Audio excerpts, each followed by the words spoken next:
समीक्षा के लिए 4 विषय पर हम लोग समीक्षा किए। पहला तो कि हम हार के कारणों के लिए अपने जिलाध्यक्षों से विमर्श किए, उनसे फीडबैक लिए। साथ ही साथ संयुक्त रूप से मिला करके यदि देखें तो उस अनुपात में हमारे वोट प्रतिशत और सभी विधानसभा में 2-4 छोड़ करके सभी विधानसभा में हमारी सीधी लड़ाई रही। देखिए, गठबंधन में हम अभी जो बात कर रहे हैं, हम इंटरनल ऑडिट की बात कर रहे हैं। हम संगठन के स्तर पर यहाँ बैठ करके हम समीक्षा किए हैं। तो कोऑर्डिनेशन के यदि बात कर रहे हैं तो हम अपने संगठन के बारे में बात कर रहे हैं। नमस्कार, आप लाइव सीरीज देख रहे हैं। मैं हूं आपके साथ मिस्टर। देखिए, अभी सदाकत आश्रम में कांग्रेस की जो जिला कमेटी की बैठक थी और तमाम जिला अध्यक्षों को जो सदाकत आश्रम में तलब किया गया था, वो बैठक अब संपन्न हो चुकी है और राजेश राम ने अब बड़ा खुलासा कर दिया है और कह दिया है कि हमारी हार 4 कारणों से हुई है। उन चारों कारणों पर आज समीक्षा हुई है और समीक्षा बैठक में तमाम मुद्दों पर चर्चाएं हुई है। सभी जिलाध्यक्षों को बुलाया गया था। ऐसे में राजेश राम अब जिला जाएंगे, वहां घूमेंगे और तमाम चीजें जो है वो कांग्रेस में मजबूत करने की बात की जा रही है। ऐसे में राजेश राम क्या कुछ करे, पहले आप उनको सुनिए। सबसे पहले तो आप लोग से बहुत धन्यवाद करता हूं कि आप लोग आज आए, चुनावी समर के बाद आज यहाँ उपस्थित हुए हैं। थोड़ा आप लोग से मिलने में मुझे विलम्ब हुए, उसके लिए मुझे खेद है, क्योंकि लगातार ये जो है मीटिंग का दौर चालू था। जैसा कि आप जानते हैं कि हम लोग दिल्ली से अपने नेता राहुल गांधी जी और खड़गे जी, केसी जी से मार्गदर्शन लेकर के वहाँ समीक्षा करके हम लोग यहाँ आए हैं। समीक्षा के लिए 4 विषय पर हम लोग समीक्षा किए। पहला तो कि हम हार के कारणों के लिए अपने जिलाध्यक्षों से विमर्श किए, उनसे फीडबैक लिए। हमारे तरफ से कोई उनकी पाबंदी नहीं थी, केवल इतना था उनको कि आप जो है अपनी बात कम समय में ज़्यादा से ज़्यादा कहें। सभी जिलाध्यक्षों ने अपनी बातें यहाँ रखी और बात जो एक मुश्त बात कह के जो निकली लोगों के, जो समझिए कि सभी जिलाध्यक्षों के एक स्वर से आवाज़ निकला कि बिहार के चुनाव में जो हमारी हार हुई है, इसमें सरकार, केंद्र सरकार, बिहार सरकार और इलेक्शन कमीशन द्वारा ये प्रभावित किया गया है। और वो प्रभावित अलग अलग तरीके से, अलग अलग फाइनेंशियल मदद के वजह से हुआ है। लोगों के खाते में पैसे गए, चुनाव के बीच में पैसे गए, चुनाव के डेट तक पैसे गए और ये एक स्वर से सभी जिलाओं अध्यक्षों ने अपनी जो है सहमति दी और राय दिया। दूसरा था कि इंडिया गठबंधन से हम जब चुनाव लड़ रहे थे तो टिकट डिस्ट्रीब्यूशन में कुछ देरियां हुई और उसके कारण हम उसको जो है आपस में हम लोग कोऑर्डिनेशन किए और कोऑर्डिनेशन में कहीं कहीं थोड़ी बहुत त्रुटियां हुई और हम लोग उस पर सुधार किए। लेकिन साथ ही साथ सभी जिला अध्यक्षों ने ये भी कहा कि हमारी वोट प्रतिशत में कोई कमी नहीं आई, इंडिया गठबंधन के वोट प्रतिशत में भी कोई कमी नहीं आई। साथ ही साथ संयुक्त रूप से मिला करके यदि देखें तो उस अनुपात में हमारे वोट प्रतिशत और सभी विधानसभा में 2-4 छोड़ करके सभी विधानसभा में हमारी सीधी लड़ाई रही है। तो ये दूसरी बात थी।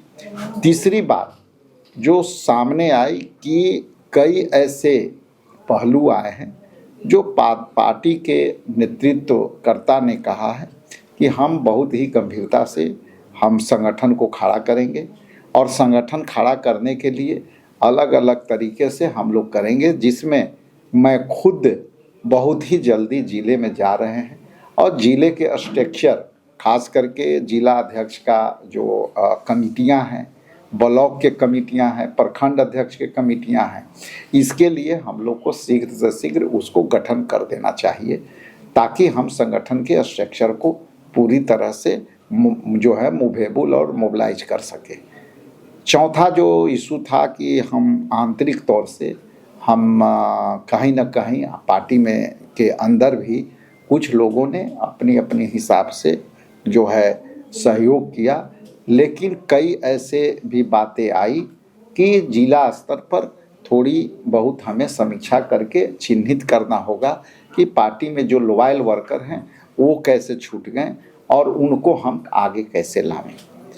पांचवी और अंतिम बात यह है कि हम 14 तारीख के जो दिल्ली में रैलियां होनी है, जो SIR के मुद्दे पर कांग्रेस पार्टी के नेतृत्व, हमारे हाई कमान जो है राहुल गांधी जी और खड़गे जी के नेतृत्व में दिल्ली में होना है चुनाव रैली, उस रैली की तैयारियों पर जिला अध्यक्षों ने सहमति दी और सभी सहमति जो हुआ उन्होंने सबको यही कहा कि हम लोग पूरी ताकत से पुनः जो है विगत 8 महीने से हम लोग जिस तरह से संगठन को चलाए हैं, जिस तरह से संगठन में हम लोग भारत जोड़ो यात्रा जो है वोटर अधिकार यात्रा को हम लोगों ने सफलतापूर्वक संचालित किया है, उसी तर्ज पर हम लोग चलावें। और अंतिम और लास्ट बात ये है कि हम जितने भी कार्यक्रम किए, खास करके राहुल जी का यहाँ कार्यक्रम जितना भी हुआ वो सफल हुआ। इसके बाद प्रियंका जी का कार्यक्रम बड़े पैमाने पर महिलाओं के लिए हुआ, वो भी सफल हुआ। यहाँ CWC का बैठक हुआ, यहाँ वोटर अधिकार यात्रा हुआ।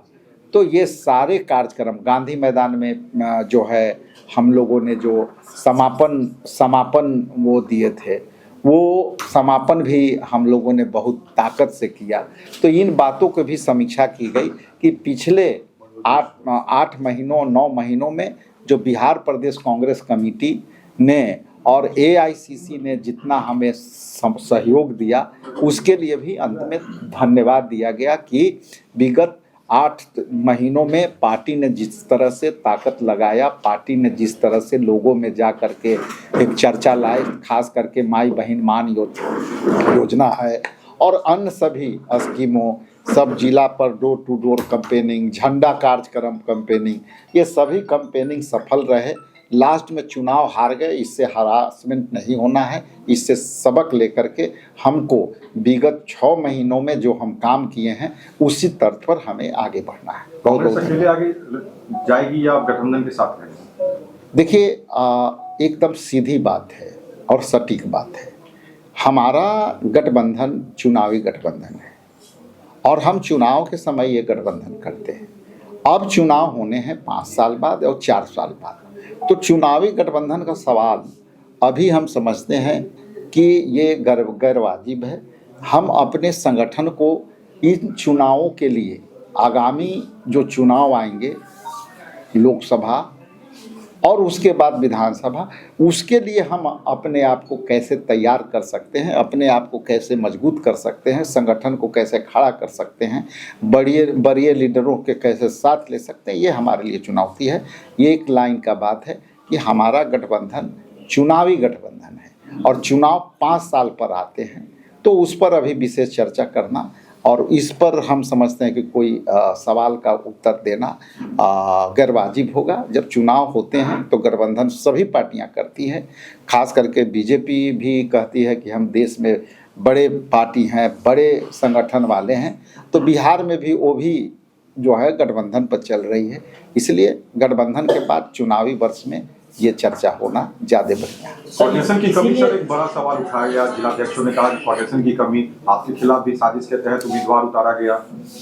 देखिए, कोऑर्डिनेशन की कमेटी में कोऑर्डिनेशन की कमियां हर स्तर पर जो है होनी चाहिए। कई स्तर पर चुनाव में क्या है कि समय के अभाव में भी कोऑर्डिनेशन की कमी होती है, ये किसी पर थोपा नहीं जा सकता और इसमें थोपने की भी आवश्यकता नहीं है, चाहे मैं हूँ चाहे कोई हो। संगठन में क्या होता है कि चुनावी प्रक्रिया विगत बहुत ही कम समय में होता है और कोऑर्डिनेशन करने में सभी एक साथ इन्वॉल्व हो जाते हैं। निर्वाचन के समय में सभी लीडर, सभी कार्यकर्ता जो है चुनाव में लग जाते हैं, तो उस स्थिति में हमारे पास समय अभाव के कारण हम जो मैनेजमेंट है उसमें हमारी कहीं ना कहीं चूक होती है। इसको हमको कहने में कोई जो है ज़रा सा भी शंका नहीं है कि हम चुनाव लड़ते हैं तो हमारे पास समय का अभाव होता है और हम समय के अभाव के कारण जो चीज़ चाहते हैं वो नहीं कर पाते हैं। गठबंधन के नेता ने भी कोऑर्डिनेशन में उतनी रुचि नहीं दिखाई। देखिए, गठबंधन में हम अभी जो बात कर रहे हैं, हम इंटरनल ऑडिट के बात कर रहे हैं। हम संगठन के स्तर पर यहाँ बैठ करके हम समीक्षा किए हैं। तो कोऑर्डिनेशन के यदि बात कर रहे हैं तो हम अपने संगठन के बारे में बात कर रहे हैं। कोऑर्डिनेशन की यदि कमी है तो कोऑर्डिनेशन में सुधार होगा, और कोऑर्डिनेशन की कमी इसलिए कमी हुई कि समय का अभाव हुआ, और समय का अभाव इसलिए हुआ कि एक साथ सब सारे चुनाव होते हैं तो सभी लीडर, सभी कार्यकर्ता, सभी लोग एक साथ लग जाते हैं और उस समय थोड़ा सा दिक्कत होती है। तो ये व्यवहारिक कठिनाई है, ये किसी के दोष और का सवाल नहीं है, ये व्यवहारिक कठिनाई है। मंगनीलाल मंडल जी ने एक बात कहा है कि कांग्रेस को जो वोट मिला है वो राजद का वोट है। देखिए, ये कई लोग हैं, ऐसा है कि आप बीजेपी को लीजिए, अभी उसमें भी चल रहा है। बीजेपी खुद आरजेडी जदयू को पीछे करने में लगी हुई है। नंबर 1 पार्टी तो बीजेपी हो गई, और पहले जो जिसके बदौलत बीजेपी सरकार में घुसी नीतीश कुमार जी के जदयू के कारण, तो अभी वो सेकंड हो गई। तो ये बीजेपी भी चाहती थी कि ये पीछे हो जाए। तो ये कोई बड़ी सवाल नहीं है। सवाल ये है कि हम अपने हार की कारणों को ढूंढें, और हार की कारणों में जो माइक्रो लेवल पर है उस पर भी ढूंढने की आवश्यकता है, चाहे वो कोई भी पार्टी हो। तो हम उस पर हम कोई टिप्पणियां नहीं करना चाहेंगे, कौन किस पर ठिकरा फोड़ा। हारे तो सब हैं, मगर आप लोग के पास वोट बैंक नहीं है, ये बात कह दी कि कांग्रेस का वोट बैंक नहीं है। देखिए, हार तो सबके हुई है ना, हार तो केवल कांग्रेस के नहीं हुई है। हमारे 6 गो विधायक आए हैं तो उधर भी 25 गो है ना। हम 61 पर लड़े हैं तो 147 पर तो उधर भी लड़े हैं ना। तो ये कोई कहने की बात नहीं है। हल कोई अपना अपना मजबूती के हिसाब से अपना सीट लेता है। सीट में हार जीत सामूहिक होती है, किसी एक का हार जीत का नहीं होता है। यदि हारी है तो इंडिया गठबंधन हारी है, कोई पार्टी और कोई जो है व्यक्ति नहीं हारा है, इंडिया गठबंधन हारा है। और हराया कौन है तो SIR के माध्यम से हारे हैं, और जो लोगों के खाते में पैसे डाले गए हैं इलेक्शन के बीच में, उसके कारण हारे हैं। सीएम फेस बहुत लेट से तय होने के कारण नुकसान हुआ है। ये तो अब पीछे के मुद्दे हैं, सवाल पीछे रह गए। सरकार भी, नई सरकार आ गई तो ये अब CM का फेस कहीं और हो गया, तो इसलिए ये अब गैरवाजिब सवाल है। ये चुनाव के समय आप लोग चला रहे थे, चलाते रहिए, अब तो ये विराम हो चुका है। तो आपने सुना कि राजेश राम ने अपनी लंबी चर्चाओं में सभी मुद्दों का जिक्र किया है कि बिहार में कांग्रेस कैसे बैकफुट पर गई, कांग्रेस कैसे चुनाव हारी, कांग्रेस के 6 विधायक जीत कर गए हैं। उन्होंने मंगनीलाल मंडल के सवालों का भी जवाब दिया है और साफ साफ कह दिया कि कांग्रेस अभी जो हमारा गठबंधन था वो चुनाव तक का था, चुनाव के बाद हम लोग सोच रहे हैं कि क्या करना, आगे नहीं कुछ करना है। ऐसे में इन तमाम मुद्दों को लेकर राजेश राम ने साफ साफ सब कुछ कह दिया है। आपने भी इन वीडियो को देखा, अब देखना होगा क्या कुछ होता, तो बने रहिए हमारे साथ। बहुत बहुत धन्यवाद।